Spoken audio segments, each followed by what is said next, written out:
சங்கீதாக்கா ஷையா இருக்காங்க. ஆமாம், ஷையா இருக்காங்க. கொஞ்சம் எல்லாருக்கும் வணக்கம். ரொம்ப சந்தோஷமாக இருக்குது இந்த படத்துக்கு என்ன இன்வைட் பண்ணதுக்காக. உண்மையிலே சித்து டார்லிங் கூட நான் இப்போ தான் ஒரு சமீபமாக ஒரு 1 மந்த்தாக தான் பழகுறேன். இந்த பழகின அந்த ஒரு 1 மந்த்லேயே பார்த்தீங்கன்னாக்கா ஒருத்தவங்கள்ட்ட பேச ஒரு விதமாகட்டும், அந்த ஒரு மரியாதையாகட்டும், எல்லாமே அவர் வந்து அந்த அளவுக்கு பேசுவாங்க. சும்மா யாரையுமே வா போட்டு கூட நான் பார்த்தது கிடையாது. டார்லிங் அப்படின்னு தான் பேசுவாப்புல. ஸோ அவரோட நல்ல மனசு இந்த படம் மிகப்பெரிய வெற்றி அடையணும். நிறைய டைரக்டரை பற்றி, மியூசிக் பற்றி நிறைய விஷயங்கள் இந்த ட்ரெயிலர் இருந்ததுன்னா இதில் காமிச்சப்ப அந்த அவ்வளோ அழகாக இருந்தது. பார்க்கவே ஒரு விறுவிறுப்பாக சரி இந்த படத்தை நம்ம தேட்டருக்கு போய் பார்க்கணும் அப்படின்ற ஒரு ஆர்வம் கண்டிப்பாக இந்த படத்தில் நடித்த எல்லாருக்குமே இருக்கும். ஸோ இந்த படத்தில் நடித்த அத்தனை பேருக்குமே வந்து வாழ்த்துக்கள். ரொம்ப சந்தோஷம் எனக்கு கொடுத்தது. சார் உங்களை பார்த்தேன் சார், உங்களை பார்த்தலாம் பயமாக இருக்கா சார்? வில்லனாமா சார்? நல்லவர் இங்கேருந்து அவர் ஏந்து போயிட்டாரு. மேலே பேசுனப்ப என்ன சொல்ற நீ அப்படின்ட்டு வந்தோடனே இதுதான் ஃபர்ஸ்ட் வணக்கம் சொல்லிட்டேன் சாருக்கு. எனக்கு ஐயா கிளம்பிட்டீங்கன்னு நினைச்சிட்டுங்க உட்காருங்க.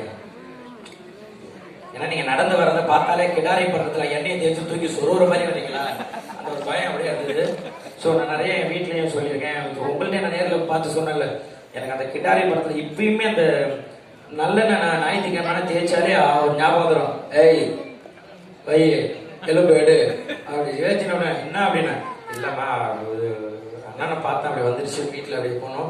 ஸோ அந்த அளவு இருக்கும். நான் டார்லிங் கேட்டேன் யார் யார் இருக்கான்னு கேட்டோன்னே ஐயா பேரை கேட்டேன். ஆஹா படத்தில் ஒரு மிரட்டல் இருக்குது அப்படின்னு நினச்சிட்டேன். அந்த அளவு அந்த ஒரு கேரக்டர் பார்க்குறப்ப இந்த படத்தில் வந்து ஒரு விஷயம் இருக்குது, கண்டிப்பாக பார்க்கணும்னு தோணும். ஸோ அப்படின்னா வந்து ஒரு நட்புக்காக வந்து உள்ளே வந்து பார்த்தா இதில் நடித்த அத்தனை பேருமே வந்து என்னுடைய நண்பர்களாக இருக்காங்க. சூப்பர். இந்த படம் வந்து மிகப்பெரிய வெற்றி அடையணும். அது உங்கள் கையில் தான் இருக்குது. ஏன்னா வந்து சும்மா நம்ம இந்த படத்தில் முக்கியமான ஆட்கள் நான் நிறைய மேடல் சொல்லியிருக்கேன். இந்த படத்தில் நடித்த முக்கியமான ஆட்களை மட்டும் நம்ம வந்து கூட்டு நம்ம வந்து ஒரு விஷயம் ஒரு ஆடியோ லான்ச் பண்ணுறோம். இந்த படத்தில் ஒர்க் பண்ண பின்னாடி ஒர்க் பண்ண டெக்னீஷியன் நிறைய பேர் இருப்பாங்க இல்லையா. ஒரு சாதாரண வந்து நம்ம வந்து ஒரு நமக்காக சாப்பாடு போடுறவங்களா இருக்கட்டும், அந்த ப்ரொடக்ஷனாக இருக்கட்டும், அவங்க கூட நாளைக்கு சொல்லுது நான் இந்த மாதிரி டார்க் ஹெவன்ன்ற ஒரு படத்தில் நான் ஒர்க் பண்ணேன் அப்படின்னு சொல்லிட்டு அவங்க பெரியமா சொல்லிப்பாங்க. ஸோ இந்த படம் வெற்றி அடைஞ்சால் இது அவங்களுக்குமே போய் சேரும். நம்ம இங்கே இருக்கிற ஒரு 10 பேர் மட்டும் கிடையாது, இந்த படத்துக்கு பின்னாடி ஒரு 100-200 பேர் ஒர்க் பண்ணியிருக்கோம்னா அந்த 200 பேரோட உழைப்பு இருக்கு. எல்லாருமே தேட்டருக்கு வந்து இந்த படம் ஓகேப்பா நல்லா இருக்கு அப்படின்னு சொல்லாம இந்த படத்துக்காக இவ்வளோ பேரோட உழைப்பு இருக்கு இல்லையா.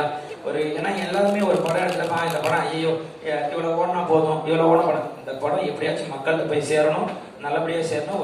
ஒரு சின்ன விஷயம், ஏன்னா எல்லாருக்கும் படம் எடுக்கிறப்ப அதில் ஒரு சின்ன ஒரு கரு வச்சிருப்பாங்க. இந்த கரு கண்டிப்பாக மக்கள்கிட்ட போய் சேரணும். அது அப்படின்றதுக்காக தான் அந்த கருவை உங்ககிட்ட கொடுக்குறோம். மீடியா நீங்கள் அதை எடுத்துகிட்டு போய் சேருங்க. கண்டிப்பாக அந்த கரு மிகப்பெரிய ஒரு வளர்ச்சி அடைஞ்சு இந்த படத்துக்கு வந்து ஒரு பெரிய வெற்றியை கொடுக்கணும் நான் கடவுளை வேண்டிக்கிறேன்.